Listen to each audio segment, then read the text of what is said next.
Siguro lineup wise, ito na siguro yung medyo full potential. Pero in terms of performance, talagang kailangan din namin ng mga galing sa alas kasi talagang pagod na yung mga players eh.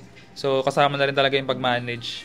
Noong last game, si Sav yung pinahinga, so today siya na-activate.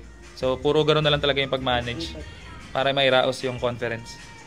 And for Catherine nga, wala ganong pahinga mo lang nag-champion kayo. Ikaw, paano mo lang siguro kinikip yung sarili mo at your peak performance and ready pa rin kahit yun nga may game break and may championship pa rin ulit na hinahabol? Siguro sa recovery ko lang talaga. Less yung malaking tulong yung hindi kami masyadong binubugbog ni coach sa training. Ay napapahinga kami talaga. Alam niya na kabisado niya na yung katawan namin kung paano i-pick, paano ipagpahinga. So malaking tulong siya sa akin na kahit nga sunod-sunod yung game. Dahil nga pinagpapahinga din ako ni coach. And syempre yung mga sa conditioning coach namin. So nakaka-perform pa rin na hindi ko naiinda yung pagod. Wala, hindi pwede yung chill eh.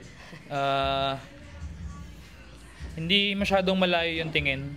So kung ano yung next challenge, talagang doon lang kami nakafocus. Napag-usapan lang talaga na yun nga, yung nilolook forward namin with 2 Japanese teams, naging isa na lang.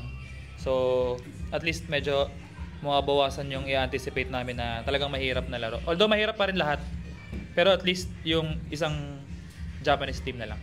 Pero yun nga, after nung Kobe, may Zeus pa kami. So hindi pa rin talaga pwede i-chill. Kailangan buhos pa rin.